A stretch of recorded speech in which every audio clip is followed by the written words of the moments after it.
Se a maior dor da sua vida não for um castigo, mas o caminho que Deus escolheu para te levar ao seu propósito, e se eu te dissesse que a dor que você está enfrentando agora não é um castigo, mas um caminho para algo maior? Já sentiu o peso de uma traição que parece insuportável? Quando a dor da rejeição abala a base da sua confiança, você clama a Deus perguntando: por que permitiste isso? Por que deixaste que me ferissem? Mas e se Deus permitiu essa dor não para te destruir, mas para te fortalecer? Alguns de vocês estão em uma temporada dolorosa questionando por que Deus trouxe certas pessoas para suas vidas, por que Ele permitiu que te machucassem tão profundamente. Escutem bem, Deus não está te punindo, Ele está te preparando. Se essa mensagem tocar seu coração, deixe um like e comente um para compartilhar sua esperança com outros. Você já se perguntou, por que Deus permitiu aquela traição que partiu seu coração? A resposta pode mudar sua vida para sempre. O propósito de Deus na dor. Cada lágrima que você derramou, cada coração partido que carregou, cada traição que suportou, nunca esteve fora do controle de Deus. Ele previu tudo. Ele permitiu. E Ele pretende usar isso para sua maior glória. Os caminhos de Deus estão além da nossa compreensão. Nós vemos a ferida, Ele vê a restauração. Nós sentimos a agonia, Ele vê o progresso. Nós queremos fugir das dificuldades, Ele sabe que elas nos refinarão. O inimigo pensou que estava te destruindo, mas tudo o que conseguiu foi te aproximar do seu chamado. Então não desista, não permita que a dor endureça seu coração. Em vez disso, deixe que ela te aproxime da presença de Deus. Porque um dia você olhará para trás para essa temporada e declarará: tinha que acontecer. Se não tivessem me machucado, eu não seria quem sou hoje. Você não esperava por isso. Você confiou neles, cuidou deles, acreditou que estavam ao seu lado até o dia em que viraram as costas. Eles te abandonaram quando você mais precisava. Falaram palavras que feriram, cometeram ações que marcaram sua alma. E você ficou nos escombros se perguntando por que um Deus amoroso permitiria tal traição. Mas ouça-me, Deus viu tudo isso muito antes de você. Ele sabia que eles te trairiam. Ele sabia que eles iriam embora.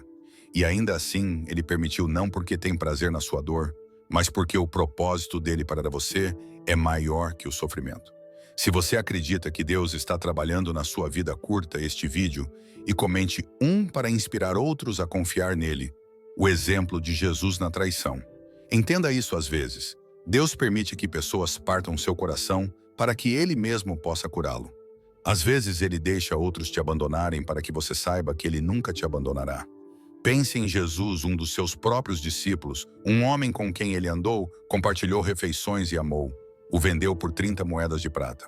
Pedro, um dos seus companheiros mais próximos, negou conhecê-lo, enquanto ele carregava a cruz machucado e ensanguentado. As mesmas pessoas que Ele veio salvar, o ridicularizaram. No entanto, cada rejeição, cada traição, cada gota de dor estava levando-o ao cumprimento do seu propósito divino. Se o próprio Cristo teve que suportar a traição para cumprir seu destino, por que esperamos evitar o mesmo processo? A rejeição que você está enfrentando agora não é por acaso. Ela é orquestrada por Deus. As pessoas que te feriram foram essenciais para a sua jornada. Se elas não tivessem se afastado, você teria ficado na sua zona de conforto. Se não tivessem partido, você não teria sido levado a se apoiar totalmente em Deus. Se não tivessem te rejeitado, você não teria descoberto que seu valor não é definido pelos outros, mas unicamente por Ele. Deixar a traição para trás. Quando tudo parece perdido, e se Deus estiver escrevendo o capítulo mais incrível da sua história, pare de focar em quem te deixou. Pare de chorar por aqueles que traíram sua confiança. Pare de questionar por que eles não te amaram como você os amou. Em vez disso, levante os olhos e agradeça a Deus, porque se eles fossem destinados a ficar, ainda estariam aqui. Eles fizeram parte do seu destino. Eles não teriam sido removidos. Eles cumpriram seu propósito e agora o capítulo deles acabou. Não deixe que a traição deles te rotule. Deixe que ela te molde. Não permita que a rejeição deles te endureça. Deixe que ela te refine. Porque um dia você verá o quadro completo. Um dia você entenderá por que Deus permitiu que te ferissem. E nesse dia você não estará lamentando o que perdeu. Você estará louvando a Deus pelo que Ele preparou em seu lugar. Alguns de vocês ainda estão se apegando à dor, revisitando a traição em suas mentes, se perguntando por que eles te trataram assim. Mas você já considerou que se não te machucassem, você ainda estaria preso em um lugar onde nunca deveria permanecer. Que se não te abandonassem, você nunca teria dado um passo à frente.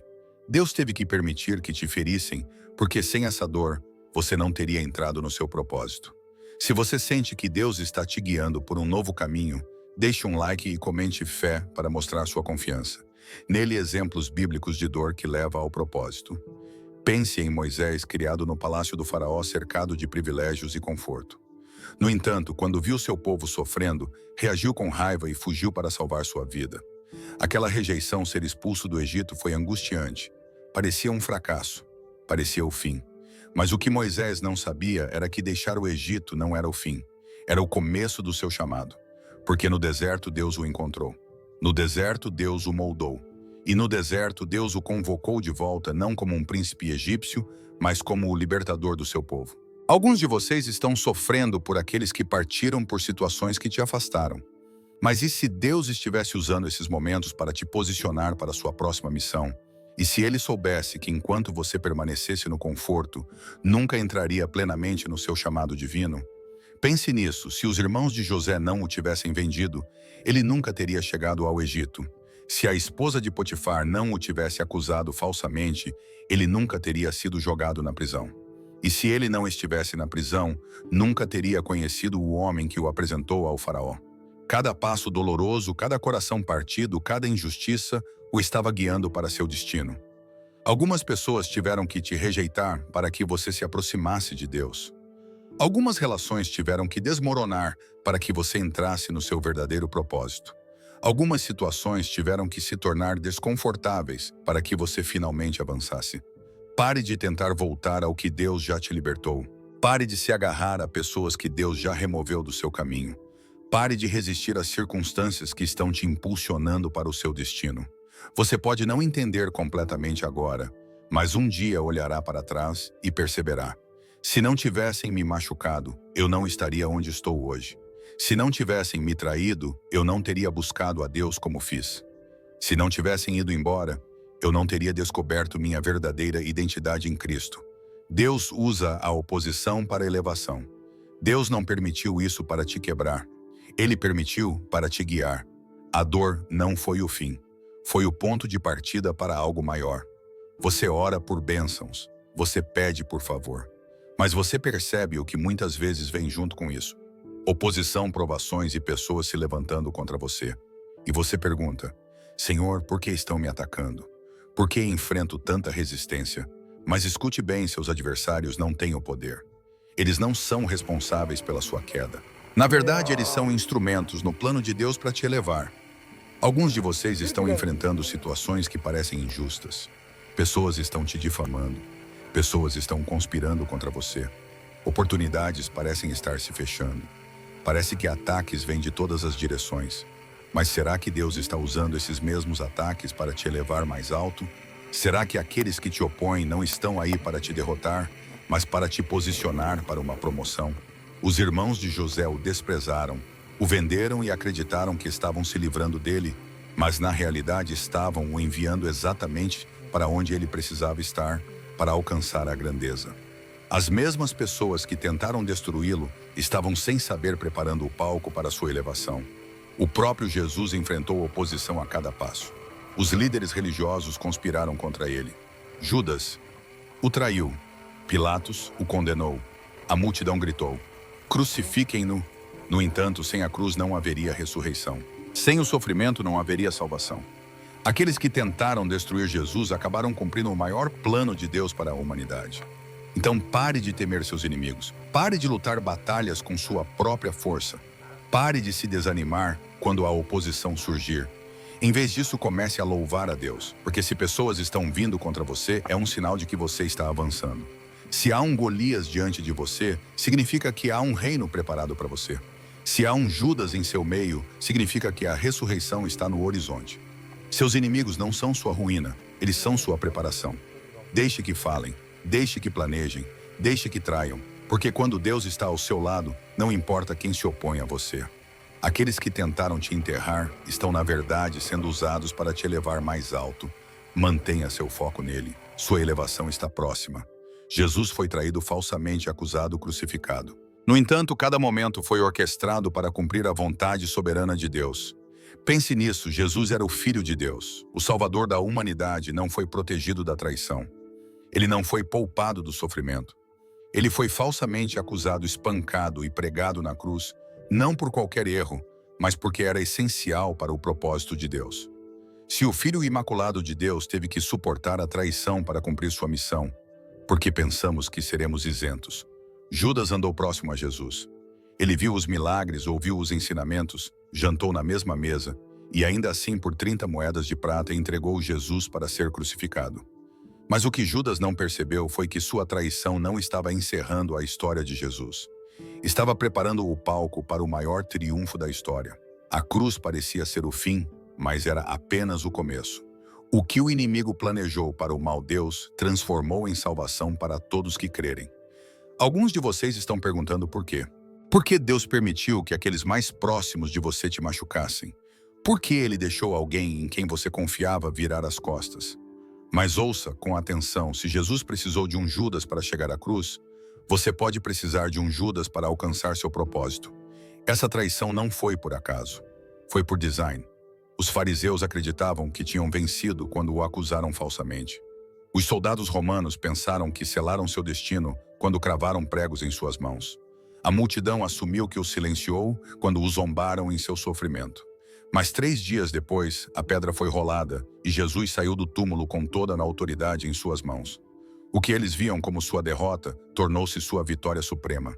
O mesmo princípio se aplica a você. As mentiras ditas contra você, a dor infligida, as cicatrizes deixadas para trás, tudo parecia um ataque, mas Deus está transformando isso em uma unção. Eles podem ter tentado te segurar, mas Deus está preparando para te elevar. Eles pensaram que te enterraram, mas não entenderam uma semente precisa ser enterrada antes de crescer em algo maior. Então não despreze as traições, não deixe que as falsas acusações te abalem. Não perca o ânimo porque pessoas viraram as costas para você. Se fizeram isso com Jesus, farão com você. Mas assim como Jesus, você também ressurgirá. E quando o fizer, aqueles que pensaram que te derrotaram, testemunharão o propósito de Deus se desdobrar em sua vida. A cruz não foi o fim, foi o portal para a glória. E seu sofrimento não é seu fim. É a preparação para algo muito maior. Se você acredita que Deus pode transformar sua dor em vitória, curta este vídeo e comente "Deus é fiel para encorajar outros", o propósito do sofrimento. Algumas portas só se abrirão depois que você passar por dificuldades. E algumas bênçãos só virão através das feridas que você suportou. Ninguém acolhe a dor, ninguém deseja sofrimento. Quando enfrentamos provações, imploramos para que Deus as tire. Mas e se eu te dissesse que certas portas em sua vida só se abrirão por causa do que você suportou? Que algumas das bênçãos mais profundas que você receberá surgirão através das feridas que sofreu? Alguns de vocês estão carregando feridas infligidas por aqueles que te machucaram, por traições que cortaram fundo, por temporadas que quase te destruíram. E você continua perguntando a Deus, por quê? Por que permitiste isso? Mas e se essa mesma ferida for a chave para desbloquear seu próximo nível? E se a dor que você suportou for, na verdade, a porta que leva ao propósito que Deus preparou para você? Jesus foi pregado na cruz, seu corpo quebrado, suas mãos e pés perfurados. No entanto, através dessas feridas, a salvação foi entregue ao mundo. Tomé, um de seus discípulos, duvidou de sua ressurreição até ver as cicatrizes em suas mãos. Foram as marcas de seu sofrimento que revelaram a realidade do poder da ressurreição. Suas cicatrizes falam muito. A dor que você enfrentou não é sem propósito. Há portas que Deus está preparando para abrir em sua vida. Mas essas portas exigem que você passe primeiro pelo fogo. Assim como o ouro é purificado nas chamas, assim como os diamantes são formados sob intensa pressão, seu sofrimento está produzindo algo muito mais significativo do que você pode perceber agora. Você pode não entender neste momento, mas um dia olhará para trás e perceberá que a dor não foi enviada para te destruir, foi enviada para te preparar. A mesma coisa que te feriu se tornará a ferramenta que Deus usará para te abençoar. A mesma coisa que te quebrou será o que Ele usará para te reconstruir. Não despreze seu sofrimento. Não amaldiçoe suas feridas, porque através delas Deus está prestes a abrir portas que ninguém pode fechar. Muitas vezes as pessoas presumem que seu sofrimento significa que Deus está descontente, que falharam, que estão sendo punidas. Mas deixe-me assegurar hoje, sua dor não é o castigo de Deus, é a preparação dele. O que você está enfrentando não é para te quebrar, é para te equipar para algo muito maior. Pense em Jó. Ele era um homem justo, mas perdeu tudo: suas posses, sua saúde e sua família. Seus amigos insistiram que ele devia ter pecado, que Deus o estava julgando. Mas Deus não estava punindo Jó. Ele o estava posicionando para uma revelação mais profunda de seu poder e fidelidade. E no final, Jó recebeu o dobro do que havia perdido. Alguns de vocês estão passando por uma temporada de dificuldades agora. E o inimigo está sussurrando mentiras: Deus te abandonou. Deus está te punindo. Mas ouça com atenção: se Deus tivesse terminado com você, não haveria um processo de preparação. O próprio fato de você estar enfrentando dificuldades é evidência de que Deus ainda está trabalhando em sua vida. Ele está te fortalecendo. Ele está te moldando. Ele está te ensinando a se apoiar nele como nunca antes. Mesmo o próprio Jesus enfrentou sofrimento, não porque estava sendo punido, mas porque estava sendo preparado. Antes de iniciar seu ministério público, ele foi levado ao deserto para ser testado. Antes de alcançar sua maior vitória, ele suportou a agonia da cruz. Se o sofrimento fez parte do caminho de Jesus, por que pensamos que podemos evitá-lo? Sua dor nunca é sem propósito. Deus está usando-a para te fortalecer, para cultivar resistência em você e para te preparar para o que está por vir. E quando você sair do outro lado, perceberá que o que parecia sofrimento estava, na verdade, moldando você para o destino que Deus já colocou em movimento. Então mantenha-se firme, não desista. Este não é o fim da sua história. É a base para o seu próximo capítulo. Quando você enfrenta a dor, muitas vezes ela parece sem sentido. A traição, a rejeição, o coração partido. Pode parecer que nada de bom pode vir disso. Mas ouça-me claramente: Deus nunca desperdiça o sofrimento. Ele pega o que foi feito para te quebrar e o transforma naquilo que te fortalece e capacita. Pense em Pedro. Ele negou Jesus 3 vezes. Chorou amargamente, consumido pela vergonha, sentindo que havia falhado completamente. Mas Deus o abandonou. Não. Após a ressurreição, Jesus restaurou Pedro e o usou para pregar o primeiro grande avivamento, levando milhares à salvação. Seu maior fracasso tornou-se o ponto de partida para seu maior chamado. Olhe também para Paulo. Ele falou de um espinho na carne, uma luta persistente, e implorou a Deus para removê-lo. Mas Deus respondeu em 2 Coríntios 12, versículos 8 e 9. Acerca disso, 3 vezes roguei ao Senhor que o afastasse de mim. E ele me disse: a minha graça te basta, porque o meu poder se aperfeiçoa na fraqueza. Deus não eliminou o sofrimento. Em vez disso, ele o transformou. A dor de Paulo tornou-se a plataforma para o poder de Deus, e ele se tornou um dos maiores apóstolos da história. E então há Jesus. A cruz simbolizou o sofrimento. Os pregos, a coroa de espinhos, o ridículo. Tudo isso foi feito para humilhar e destruir. Mas Deus não desperdiçou esse sofrimento. Ele o transformou. O que foi planejado como um símbolo de derrota tornou-se o maior emblema de vitória que o mundo já conheceu. Alguns de vocês passaram por provações que quase te quebraram. Foram traídos por aqueles em quem confiavam. Foram feridos por palavras destinadas a te derrubar. Experimentaram perda, rejeição e profundo sofrimento. Mas deixe-me assegurar, nada disso foi desperdiçado. Deus está tomando seu sofrimento e transformando-o em seu testemunho. A mesma coisa que te feriu é o que ele usará para abençoar outros. O lugar onde você foi quebrado é onde ele mostrará seu maior poder. Então não permita que sua dor te torne amargo. Deixe que ela te torne mais forte. Não deixe o sofrimento definir quem você é. Deixe Deus te refinar através dele. Porque quando ele terminar, você olhará para trás e reconhecerá que cada lágrima, cada luta, cada batalha estava te levando a um lugar de maior força, maior propósito e maior vitória. Deus nunca desperdiça o sofrimento. Ele o transforma em glória. Se você sente que sua dor tem um propósito, deixe um like e comente. Glória a Deus para compartilhar sua fé. A batalha pela mente, amigo. Tudo o que você passou, cada traição, cada coração partido, cada noite sem dormir, não foi em vão.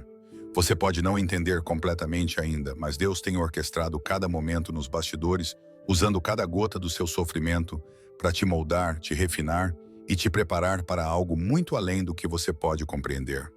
As pessoas que te machucaram fizeram parte do processo. A dor que você suportou foi necessária para seu crescimento. As portas que se fecharam nunca foram destinadas a você. O que parecia rejeição era, na verdade, a proteção de Deus. O que parecia sofrimento estava de fato lançando a base para sua elevação. A traição de José o posicionou para seu avanço. A aflição de Jó o levou a uma dupla bênção. A rejeição de Davi abriu a porta para seu reinado. E a crucificação de Jesus abriu o caminho para sua ressurreição. Você não é exceção. Sua dor tem um propósito. Então hoje eu te exorto, pare de ver suas feridas como símbolos de derrota. Comece a reconhecê-las como evidência de que a mão de Deus tem guiado sua vida. Pare de perguntar, por que isso aconteceu comigo? E comece a declarar, Deus está trabalhando isso para o meu bem. Porque Ele está e Ele fará. Um dia as mesmas pessoas que duvidaram de você testemunharão você andando nas bênçãos de Deus. As mesmas que tentaram te derrubar verão Deus te levantar. E quando você chegar ao lugar que Deus preparou para você, olhará para trás e perceberá que cada pedaço de dor valeu a pena. Esta noite quero abordar a luta pela mente. Há um conflito tremendo e contínuo no mundo hoje entre as forças de Deus e as forças de Satanás, competindo pelas mentes de jovens e idosos. Quando Jesus resumiu os 10 mandamentos entregues por Moisés, ele declarou em Mateus 22, versículo 37, Amarás o Senhor teu Deus de todo o teu coração, de toda a tua alma e de todo o teu entendimento. Há 3 noites falei sobre a batalha pelo seu coração. Esta noite é uma competição pela sua mente. Na edição de segunda-feira do Syracuse Post-Standard, havia um artigo discutindo o potencial para cientistas transplantarem um cérebro saudável no crânio de alguém cuja mente não está funcionando corretamente. Acho isso intrigante. À medida que envelheço, começo a suspeitar que minha própria mente pode estar falhando, simplesmente porque há coisas que esqueço e sei que deveria lembrar. Não muitas ainda, mas o suficiente para notar. Agora quero que você abra comigo no 10º capítulo de 2 Coríntios. Em 2 Coríntios 10, versículos 3 a 5 está escrito, Porque embora andemos na carne, não militamos segundo a carne, pois as armas da nossa milícia não são carnais, mas poderosas em Deus para a destruição das fortalezas, destruindo os conselhos e toda altivez que se levanta contra o conhecimento de Deus, e levando cativo todo pensamento à obediência de Cristo. Embora andemos na carne, não guerreamos segundo a carne. Em outras palavras, somos participantes de uma guerra. Se você é cristão, está envolvido em uma batalha, não um playground, não uma quadra de basquete, não um campo de futebol, mas um campo de batalha. As armas da nossa guerra não são carnais, não são da carne, mas são poderosas através de Deus para derrubar fortalezas. O apóstolo Paulo declarou, Estou usando armas que podem ser estranhas para você, mas elas têm o poder de derrubar as fortalezas do diabo. Essas são armas espirituais, a palavra de Deus, a oração e o poder do Espírito Santo. Ele continuou dizendo, destruindo os conselhos e toda altivez que se levanta contra o conhecimento de Deus e levando cativo todo o pensamento à obediência de Cristo. Para a pessoa que anda no Espírito, todo pensamento que ela entretém deve estar em submissão à autoridade do Senhor Jesus Cristo. Eu vi em Paris aquela magnífica estátua esculpida por Rodin. Ela é conhecida como o Pensador. Por trás de cada invenção, cada guerra e cada livro está a força do pensamento. Esse é o cerne do que esta universidade representa. Não é apenas um lugar onde equipes esportivas excepcionais são desenvolvidas. É principalmente uma instituição dedicada a ensinar as pessoas a pensar. O lado acadêmico da universidade é seu núcleo. Os pensamentos têm o poder de nos prejudicar ou nos beneficiar. Em Provérbios 23, versículo 7, a Bíblia diz, Porque como ele pensa no seu coração, assim ele é. Como você pensa? O que passa pela sua mente? O que ocupa seus pensamentos quando você está sozinho? Alguém já observou? Vida simples e pensamento elevado não existem mais. Uma das questões mais vitais em nossas vidas é determinar quem governará nossas mentes. Em Provérbios 16, versículo 32 está declarado, Melhor é o que governa o seu espírito do que o que toma uma cidade. Em outras palavras, dominar os pensamentos dentro da sua mente é mais valioso do que conquistar uma cidade inteira. Muitos de vocês passam longos períodos sozinhos. Para muitos, sua mente é sua companhia constante. O que ocupa seus pensamentos nesses momentos? Que conversas você tem dentro da sua mente? Para muitos, é a única companhia que você mantém seu próprio pensamento. O profeta Isaías proclamou em Isaías 26, versículo 3, Tu conservarás em paz aquele cuja mente está firme em ti. Você mantém seu foco fixo em Cristo E quando sua mente se desvia dele vagando por pensamentos que você não deveria entreter, você para e ora: Senhor, perdoa-me e ajuda-me a fixar minha mente novamente em Cristo. Eu me pego orando isso frequentemente. O estado natural da mente. A Bíblia nos diz, antes de tudo, que a mente, em seu estado natural, está em oposição a Deus. Desde o início, sua mente resiste a qualquer coisa relacionada a Deus. Em Romanos 8, versículo 7, está claro: porquanto a inclinação da carne é inimizade contra Deus, pois não está sujeita à lei de Deus, nem mesmo o pode estar. Paulo também escreveu aos Colossenses, no capítulo 1, lembrando-lhes que antes de virem a Cristo, eles estavam afastados e hostis em suas mentes, inimigos de Deus, separados dele por seus pensamentos. Sua mente desempenhou um papel nessa separação. Tal mente não se submeterá à lei de Deus. Em vez disso, ela cede ao pecado. Está preocupada com os desejos da carne. As Escrituras nos advertem claramente sobre possuir esse tipo de mente carnal, movida pela carne e uma sob a influência do diabo ou de impulsos egoístas. Além disso, a mente não está apenas em conflito com Deus, mas também está cega. Em 2 Coríntios 4, versículos 3 e 4, lemos: mas se o nosso evangelho está encoberto para os que se perdem, está encoberto nos quais o Deus deste século cegou os entendimentos dos incrédulos, para que não lhes resplandeça a luz do evangelho da glória de Cristo, que é a imagem de Deus. Esse Deus deste mundo é Satanás. Ele possui poder sobrenatural para cegar sua mente, mas apenas se você permitir. Ele não pode cegar você a menos que você permita. E se você se abrir para ele, ele pode escurecer sua mente. Não posso explicar o véu misterioso que parece cair sobre os corações de certos indivíduos, muitos dos quais parecem estar tão próximos do reino de Deus, muitos até cercados por entes queridos crentes. Conheço um jovem neste exato momento criado em um lar cristão, cercado por uma família fiel, educado na igreja, ensinado a andar com Deus. Ele ouviu orações em todas as refeições. No entanto, hoje ele se encontra muito distante, preso em drogas e imoralidade e mais cegado pelo Deus deste mundo. Eles são levados cativos, conduzidos segundo a vontade de Satanás. Muitos indivíduos me dizem: eu simplesmente não entendo. Ouvi essas coisas toda a minha vida. Tentei acreditar, mas simplesmente não consigo. Eles estão cegos, e o único que pode abrir seus olhos espirituais é o Espírito Santo. Você precisa convidá-lo a vir e remover sobrenaturalmente essa cegueira, e ele fará isso esta noite antes de você sair, se você estiver disposto a deixá-lo. Sim, sua mente está em oposição a Deus. Sua mente está velada e cega. Mas além disso, a Escritura também fala da mente duvidosa, como mencionado em Lucas 12, versículo 29, onde Jesus advertiu: e não busqueis o que haveis de comer, ou o que haveis de beber, e não andeis inquietos. A Bíblia também nos alerta sobre o homem de dupla mente. Em Tiago 1, versículo 8, Tiago escreveu: o homem de coração dobre é inconstante em todos os seus caminhos. Isso descreve a pessoa que tenta se segurar em ambos os mundos. Você deseja um pé plantado no céu e o outro ainda se entregando aos prazeres mundanos. Mas você não pode viver assim.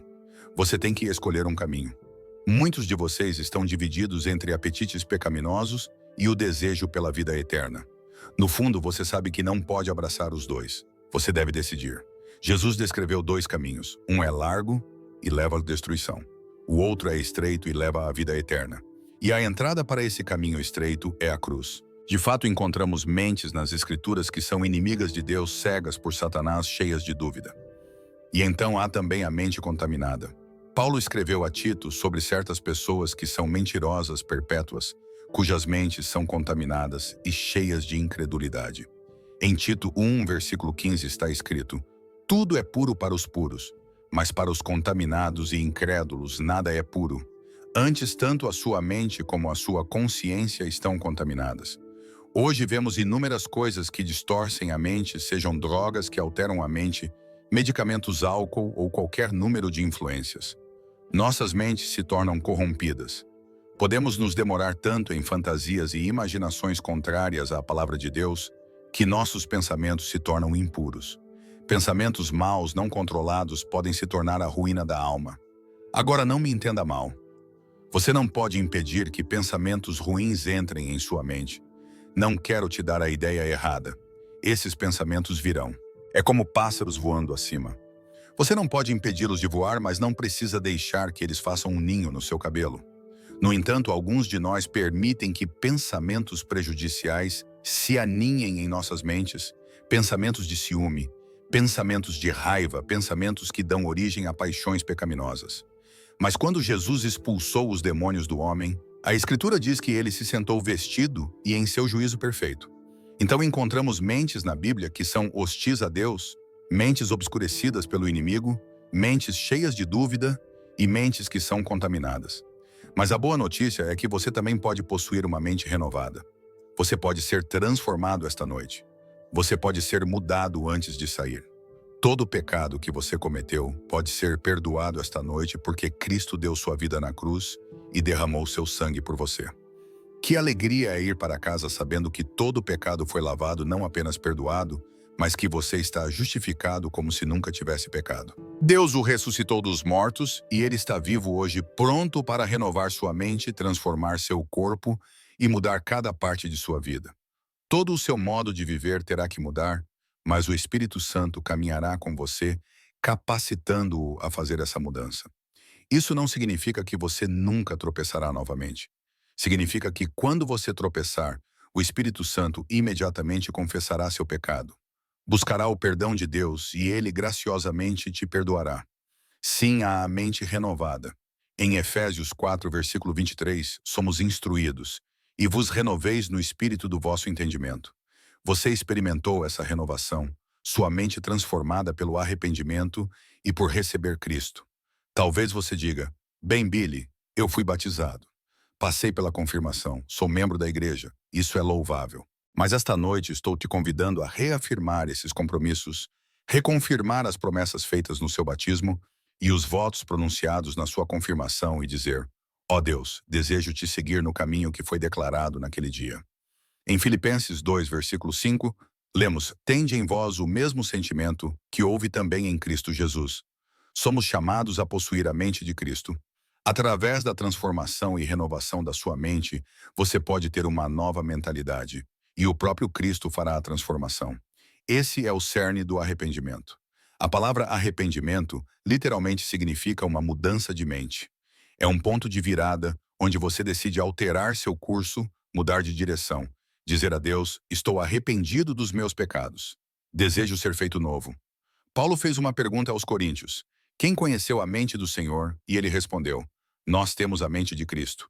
Quando você possui a mente de Cristo, você se alinha com os próprios pensamentos do Senhor. Aqueles de nós que pertencem a Cristo têm a mente de Cristo.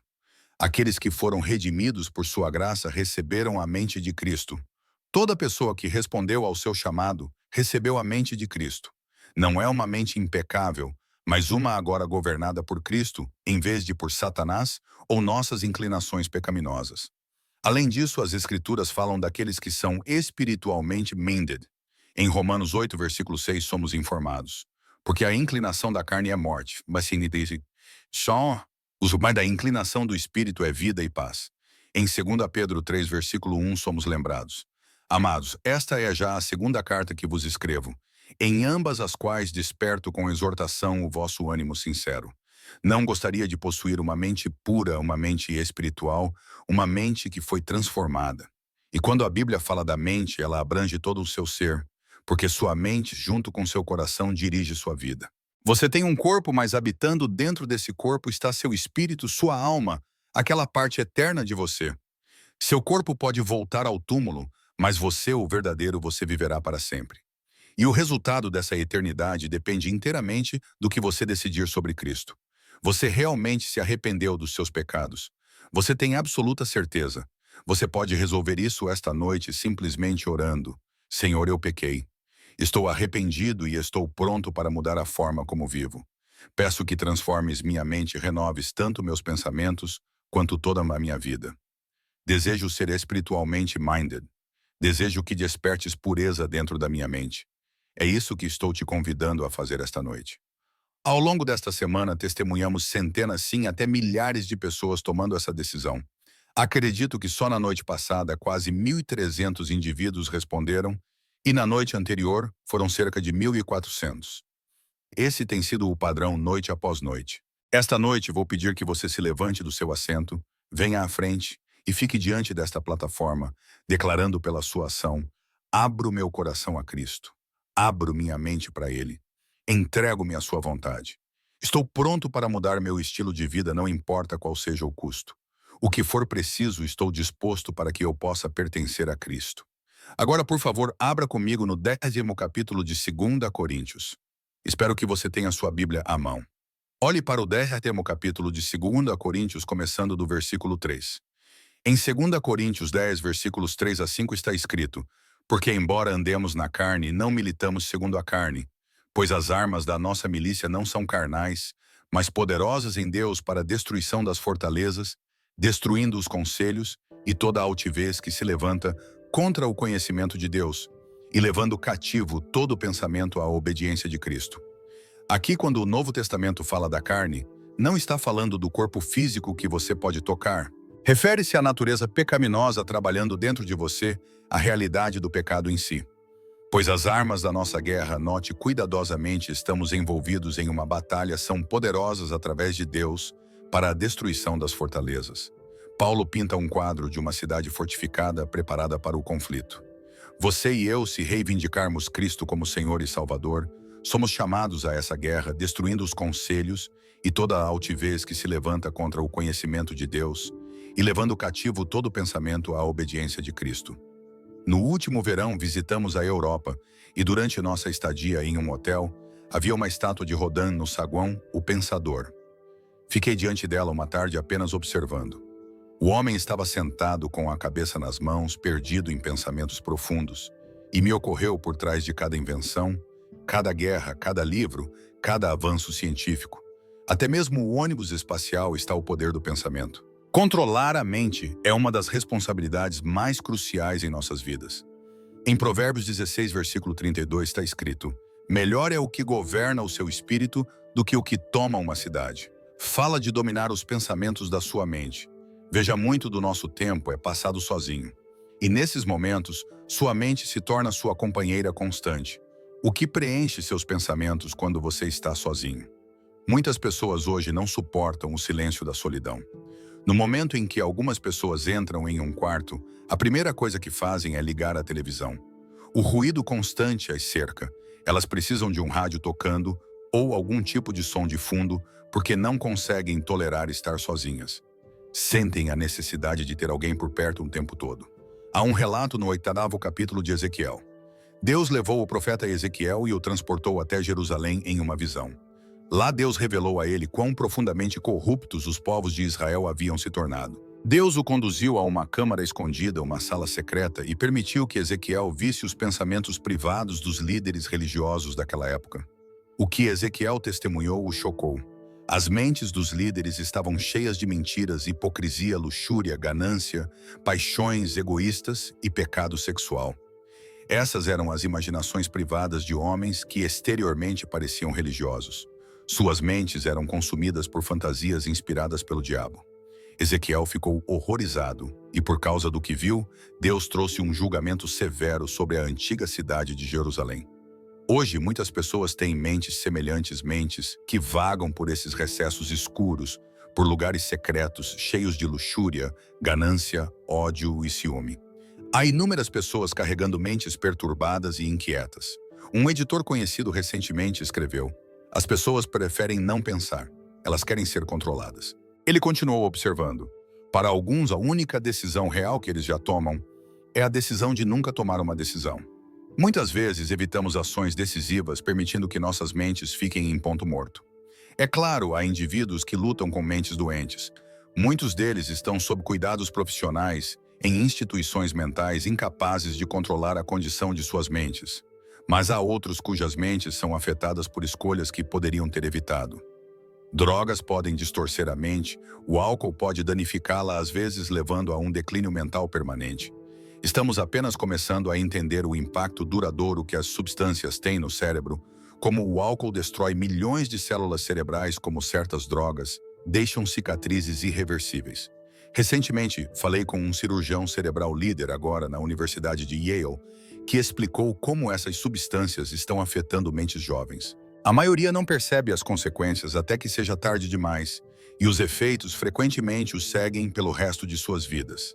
A recuperação raramente é completa. A primeira coisa que quero enfatizar sobre a mente é esta. A Escritura deixa claro que a mente está naturalmente em conflito com Deus. Sua mente, por natureza, está em rebelião contra Ele. Em Romanos 8, versículo 7 está escrito: Porquanto a inclinação da carne é inimizade contra Deus, pois não está sujeita à lei de Deus, nem mesmo o pode estar. Você pode imaginar isso. A Bíblia nos diz que a mente carnal é inimizade contra Deus. Essa é a mente natural carnal. Ela não está sujeita à lei de Deus, nem pode estar. É impossível para sua mente se submeter a Deus sem Jesus Cristo. Por padrão, nossas mentes estão em oposição a Deus. Paulo escreveu aos Colossenses dizendo: Nossas mentes estão alienadas e inimigas em sua mente. Em Colossenses 1, versículo 21 está escrito: E a vós também, que noutro tempo éreis estranhos e inimigos no entendimento, pelas vossas obras más, agora contudo vos reconciliou. Uma mente assim recusa-se a se submeter à lei de Deus. Ela cede ao pecado. Está preocupada com as coisas da carne. Em Romanos 8, versículo 5 está claro: Pois os que são segundo a carne inclinam-se para as coisas da carne, mas os que são segundo o Espírito para as coisas do Espírito. A mente natural está em conflito com Deus porque foi corrompida pela doença do pecado. A Bíblia declara que todos nós pecamos. Quebramos os mandamentos de Deus e o pecado deixou sua marca em nossa mente. Se uma pessoa persiste nesse caminho sem arrependimento, sem permitir que sua mente seja renovada, a Bíblia dá um forte aviso. Escute com atenção o que está dito em Romanos capítulo 1. Em Romanos 1, versículos 28 a 31 está escrito: E como eles não se importaram de ter o conhecimento de Deus, Deus os entregou a um sentimento perverso para fazerem coisas que não convêm. Estando cheios de toda iniquidade, prostituição, malícia, avareza, maldade, cheios de inveja, homicídio, contenda, engano, malignidade, sendo murmuradores, detratores, aborrecedores de Deus, injuriadores, soberbos, presunçosos, inventores de males, desobedientes aos pais, insensatos, desleais, sem afeição natural, irreconciliáveis, sem misericórdia. Quando as pessoas se recusam a reconhecer Deus, quando o abandonam completamente, Deus, por sua vez, as entrega a todo o mal que suas mentes podem conceber. Em essência, Deus permite que corram atrás de todo desejo pecaminoso, que mergulhem em todos os tipos de maldade. E não é exatamente isso que vemos hoje. Há pessoas ativamente planejando, imaginando novas formas de maldade, inventando novas maneiras de se entregarem novas emoções, novos tipos de devassidão, ideias frescas para o que pode ser colocado na tela para estimular e provocar paixões impuras. Há mentes envolvidas nesse trabalho, e Deus permite que o persigam. A Escritura diz que suas vidas se tornam cheias de todo tipo de pecado e maldade, ganância, ódio, inveja, homicídio, contenda, engano, amargura e fofoca. Note como a fofoca está listada ali ao lado de homicídio e ódio. Como é fácil cair na fofoca, e ainda assim é um dos pecados predominantes entre os crentes hoje. Mal percebemos o quão sério é. Difamação, calúnia, suspeitas malignas, tudo condenado pela palavra de Deus. Em 2 Timóteo 3, versículo 8, Paulo descreve pessoas com mentes corrompidas, distorcidas, torcidas, que se afastaram da fé dizendo: E como Janes e Jambres resistiram a Moisés, assim também estes resistem à verdade, homens corruptos de entendimento, réprobos quanto à fé. Em 1 Timóteo 6, versículo 5, ele escreve: Contendas de homens corruptos de entendimento e privados da verdade, cuidando que a piedade seja causa de ganho. Aparta-te dos tais. A Escritura nos instrui: evite tais pessoas. Alguns até exploram o Evangelho para ganho pessoal. E a Bíblia é clara, devemos nos afastar de tais indivíduos. Sim, Deus os entrega. A Bíblia repetidamente alerta contra possuir uma mente carnal movida pela carne. Ela nos diz claramente que ser carnalmente minded é morte. Isso leva não apenas à morte física, mas ao julgamento e, em última análise, ao inferno. Nossas mentes, em seu estado natural, estão em rebelião contra Deus. Mas há mais. A Bíblia não fala apenas de uma mente inimiga, mas também de uma mente cega. Em 2 Coríntios 4, versículos 3 e 4 está escrito: Mas se o nosso evangelho está encoberto para os que se perdem, está encoberto nos quais o Deus deste século cegou os entendimentos dos incrédulos, para que não lhes resplandeça a luz do evangelho da glória de Cristo, que é a imagem de Deus. O inimigo tem poder sobrenatural para cegar sua mente. Entenda, Você tem dois conjuntos de olhos, seus olhos físicos e seus olhos espirituais. Você pode ter uma visão física perfeita. Pode ver claramente com seus olhos naturais, mas espiritualmente você está cego. O diabo é o responsável por essa cegueira. Você é incapaz de perceber as coisas do Espírito de Deus. Você está cego para sua necessidade de arrependimento, cego para sua necessidade de se acertar com Deus, de ter seus pecados perdoados e de receber a vida eterna. Essa cegueira é sobrenatural. Não posso explicar completamente o véu invisível que parece pairar sobre os corações de tantos quando ouvem o Evangelho. Conheço indivíduos que deveriam vir a Cristo. Conheço pessoas que desesperadamente precisam dele, mas não conseguem compreender. Lembro-me de passar um tempo considerável com um escritor conhecido. Ele estava cobrindo uma história sobre mim e mais tarde até escreveu um livro sobre nós. Seu coração genuinamente desejava conhecer a Cristo. Eu o vi se ajoelhar, chorar e implorar para que Cristo entrasse em sua vida. No entanto, havia certas áreas de sua vida que ele simplesmente não conseguia entregar e ele não conseguia entender por quê. Havia tantas coisas na Bíblia que ele não conseguia entender, especialmente a divindade de Cristo. Ele estava espiritualmente cego. Ficou claro para mim que não era confusão intelectual. Era uma cegueira sobrenatural. Apenas o Espírito Santo poderia levantar o véu de seus olhos. Isso é algo que frequentemente observei no evangelismo. Há um elemento nisso que continua a me intrigar. É como o sol, o mesmo calor e luz que endurece o barro derreterá a manteiga. Posso proclamar o evangelho esta noite e, de repente, para alguns de vocês, seus olhos espirituais se abrirão. Você dirá, agora entendo. Por que não fiz isso há muito tempo, mas outros permanecem cegos pelo Deus deste mundo? A Bíblia diz que somos levados como cativos. Muitas pessoas me dizem, eu simplesmente não entendo. Ouvi essa mensagem toda a minha vida. Tentei acreditar, mas não consigo. A resposta é vir como uma criança. Pare de tentar tanto. Renda-se. Entregue-se completamente a Cristo como uma criança faria. Jesus nunca nos instruiu a vir como adultos. Ele nos disse para vir como crianças. Em Mateus 18, versículo 3, ele disse, em verdade vos digo que se não vos converterdes e não vos tornardes como crianças de modo algum, entrareis no reino dos céus. Lembro-me de uma conversa que tive com um dos principais cientistas espaciais do nosso tempo. Sentei-me ao lado do Dr. Wernher von Braun em um banquete em Los Angeles. Ele já faleceu. Ele compartilhou comigo como veio a crer em Deus e como veio a colocar sua fé em Cristo. Ele disse, percebi que não podia raciocinar meu caminho até Cristo. Tive que vir pela fé. Ele explicou, descobri que a fé era mais forte que o intelecto, e ele aceitou Cristo pela fé. É assim que você também precisará vir. Você pode ser um professor distinto nesta universidade, mas se decidir vir a Cristo, será necessário vir como uma criança. A Bíblia ensina claramente que a mente carnal está em oposição a Deus. Essa é a mente natural não regenerada, pois não está sujeita à lei de Deus, nem pode estar. É impossível para sua mente se submeter à autoridade de Deus sem Jesus Cristo. Nossas mentes, por natureza, são hostis a Deus. Mas isso não é tudo. Além de estar em inimizade, a Bíblia fala da mente cega. Em 2 Coríntios 4, versículos 3 e 4 está escrito, mas se o nosso evangelho está encoberto para os que se perdem, está encoberto nos quais o Deus deste século cegou os entendimentos dos incrédulos, para que não lhes resplandeça a luz do evangelho da glória de Cristo, que é a imagem de Deus. É possível ser sobrenaturalmente cegado pelo próprio Satanás. Você vê, todos nós possuímos dois conjuntos de olhos, os olhos físicos e os olhos espirituais. Agora você pode ter uma visão física excelente. Pode ver claramente no reino natural, mas espiritualmente você está cego. E o diabo é quem fez a cegueira. Há algo sobre o evangelismo que continua a me intrigar. É muito como o sol. O mesmo sol que endurece o barro suavizará a manteiga.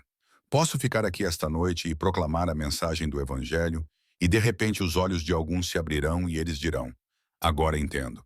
Por que não fiz isso há muito tempo?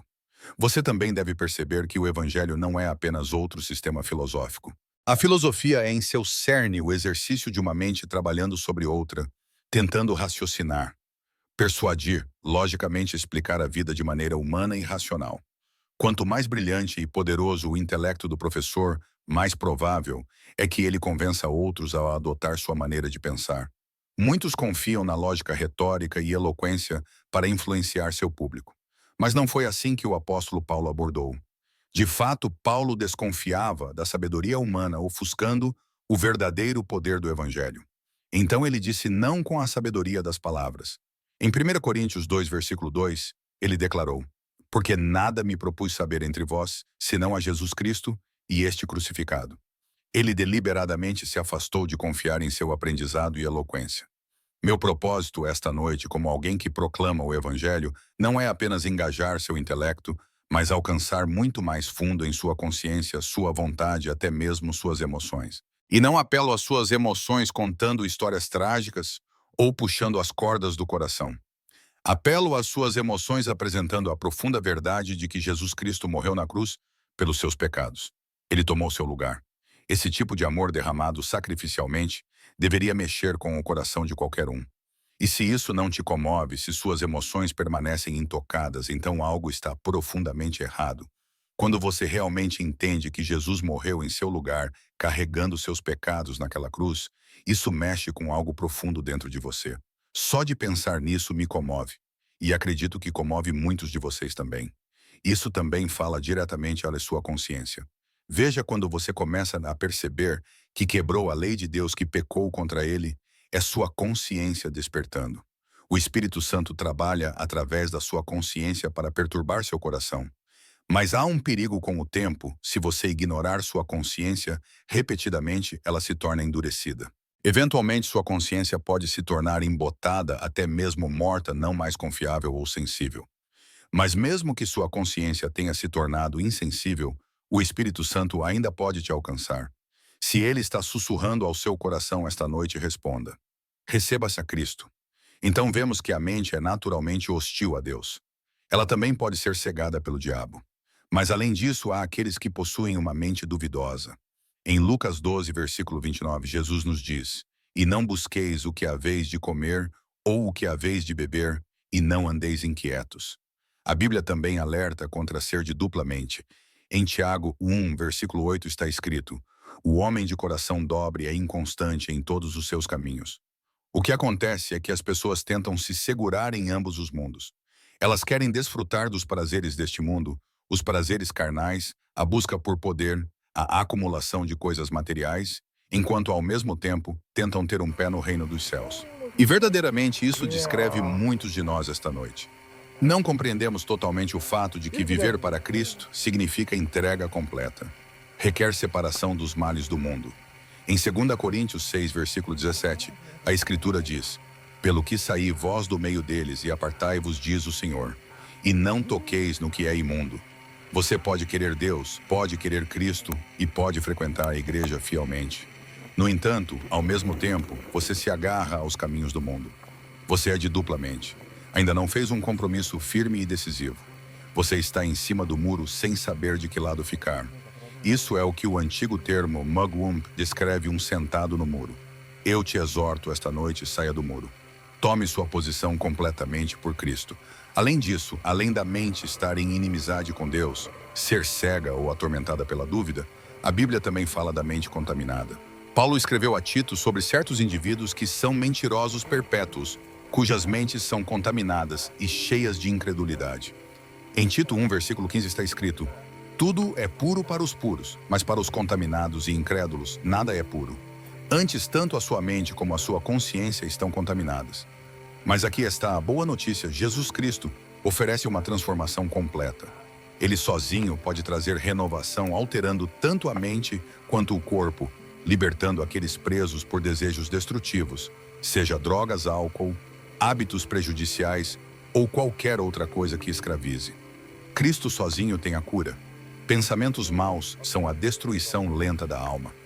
Lembro-me de um líder religioso proeminente que veio me ver há alguns anos, e o que ele compartilhou me deixou atônito. Ele pediu para falar em particular e disse: Billy, você percebe que eu tenho 73 anos e ainda assim minha mente está constantemente cheia de pensamentos malignos e perversos.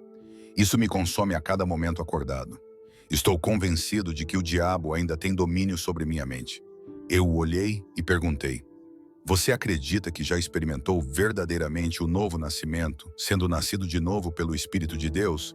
Ele parou e respondeu: honestamente, não sei.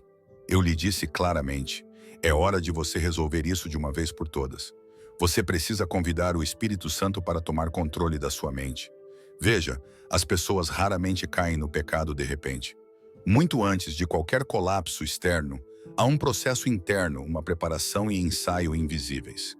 Shakespeare escreveu uma vez que o desejo sexual não nasce dos olhos, mas da mente. Isso é exatamente o que Jesus estava ensinando quando disse em Mateus 5, versículo 28. Eu, porém, vos digo que todo aquele que olhar para uma mulher para a cobiçar já em seu coração cometeu adultério com ela. Pedro advertiu os crentes em 2 Pedro 2, versículo 14. Tendo os olhos cheios de adultério e não podendo cessar de pecar, engodando almas instáveis. Tendo o coração exercitado na ganância, filhos de maldição. Jó declarou em Jó 31, versículo 1. Fiz um concerto com os meus olhos, como pois os fixaria numa virgem. Em essência, ele estava dizendo, dediquei meus olhos a Deus.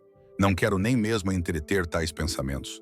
O próprio Jesus disse que seria melhor passar pela vida com um olho arrancando do que ser lançado no inferno. A mente pode te enganar. É por isso que você deve entregar sua mente a Cristo. Deixe que a mesma mente esteja em você.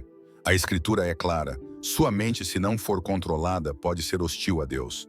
Pode ser cega, cheia de dúvida e contaminada. Mas aqui está a promessa, você pode possuir uma mente renovada. Em Romanos 12, versículo 2, somos lembrados, e não vos conformeis com este mundo, mas transformai-vos pela renovação da vossa mente, para que experimenteis qual seja a boa, agradável e perfeita vontade de Deus. Sua mente pode ser feita nova. Imagine isso, uma nova mente, uma nova perspectiva espiritual, dada a você esta noite pelo Senhor Jesus Cristo. Em Efésios 4, versículo 23, somos exortados, e vos renoveis no espírito do vosso entendimento. Como acontece essa renovação?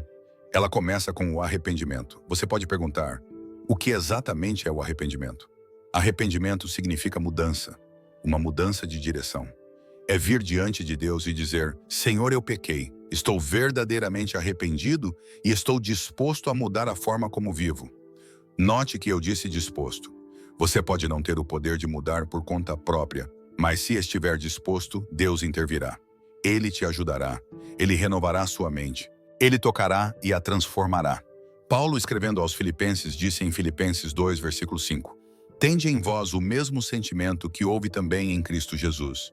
Imagine que podemos possuir a mente do próprio Cristo. Pode parecer difícil de acreditar, mas é verdade. Deixe que essa mente esteja em você. Ele diz que também estava em Cristo. E quando isso acontece, você pode se tornar espiritualmente minded. Em Romanos 8, versículo 6, somos informados. Porque a inclinação da carne é morte, mas a inclinação do espírito é vida e paz. Quantos de vocês esta noite desejam paz? Paz no seu coração, paz no seu lar, paz nos seus pensamentos. Entregue sua vida a Cristo. Ele sozinho pode te tornar espiritualmente minded. É por isso que Pedro pôde exortar os crentes em 2 Pedro 3, versículo 1. Amados, esta é já a segunda carta que vos escrevo, em ambas as quais desperto com exortação o vosso ânimo sincero. E Paulo pôde escrever aos Filipenses em Filipenses 4, versículos 6 e 7. Não andeis ansiosos por coisa alguma. Antes, em tudo, pela oração e súplica, com ações de graças, sejam os vossos pedidos conhecidos diante de Deus. E a paz de Deus, que excede todo o entendimento, guardará os vossos corações e os vossos pensamentos em Cristo Jesus. Essa paz do tipo que supera o entendimento humano pode ser sua esta noite. Você não precisa mais carregar o peso dos seus pecados.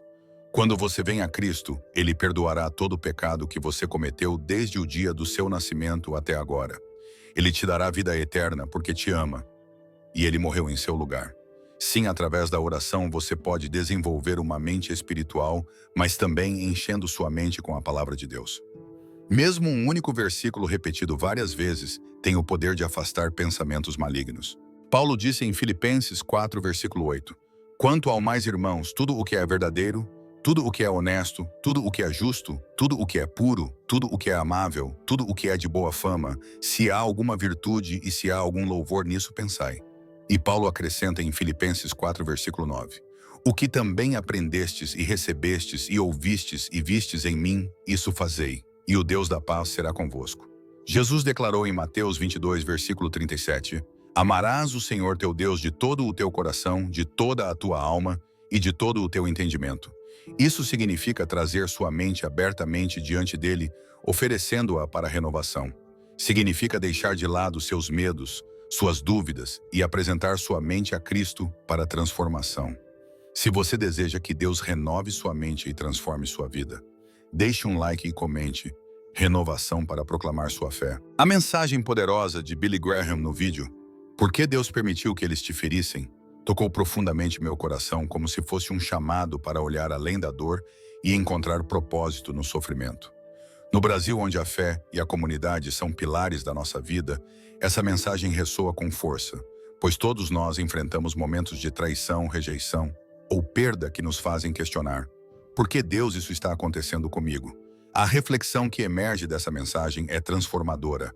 Cada ferida, cada lágrima, cada noite sem dormir não é um castigo, mas uma preparação divina para algo maior. Deus não nos abandona na dor.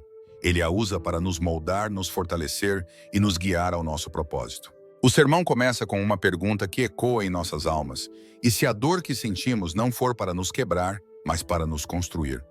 Essa ideia é especialmente significativa em nossa cultura brasileira, onde enfrentamos desafios com resiliência, muitas vezes buscando apoio na fé e na família. A história de José, traído pelos irmãos e vendido como escravo, me fez refletir sobre como as maiores injustiças podem ser o ponto de partida para bênçãos inesperadas. José sofreu, mas cada passo doloroso o levou ao palácio, onde se tornou um líder. Isso me ensina que mesmo quando me sinto traído ou abandonado, Deus está orquestrando algo maior. No Brasil, onde histórias de superação são celebradas, essa lição me inspira a não desistir, mas a confiar que Deus está trabalhando nos bastidores. A referência a Jesus, que enfrentou traição até mesmo de seus discípulos mais próximos, me fez perceber que ninguém está imune à dor, nem mesmo o Filho de Deus. No entanto, a cruz que parecia o fim foi o portal para a ressurreição. Isso me lembra de momentos na minha vida em que pensei que tudo estava perdido, talvez uma amizade que terminou ou uma oportunidade que escapou. Mas como Jesus posso ressurgir mais forte, porque a dor não é o fim, mas o começo de algo novo. No contexto brasileiro, onde a Semana Santa é um momento de profunda reflexão, essa mensagem reforça que nossas cicatrizes têm um propósito. Elas são testemunhos vivos do poder de Deus em transformar sofrimento em glória. A parte do sermão que fala sobre a batalha pela mente foi especialmente impactante. Vivemos em um mundo acelerado, cheio de distrações, redes sociais, notícias, pressões do dia a dia. No Brasil, onde a cultura valoriza a conexão emocional, muitas vezes nos perdemos em pensamentos negativos como inveja, raiva ou dúvida que nos afastam de Deus. A citação de Romanos 8, versículo 6. Porque a inclinação da carne é morte, mas a inclinação do espírito é vida e paz, me fez refletir sobre como meus pensamentos moldam minha vida. Quantas vezes deixei minha mente vagar por preocupações ou mágoas em vez de fixá-la em Cristo? A lição aqui é clara. Preciso entregar minha mente a Deus orando e meditando em Sua palavra para encontrar paz. Isso é algo que posso aplicar diariamente, especialmente em um país onde a oração é uma prática comum, seja em casa, na igreja ou até em conversas com amigos. A história de Paulo com seu espinho na carne também me tocou. Ele pediu a Deus para remover sua dor, mas Deus respondeu que sua graça era suficiente. Isso me ensina a aceitar que nem todas as minhas lutas serão removidas imediatamente, mas Deus me dará força para enfrentá-las.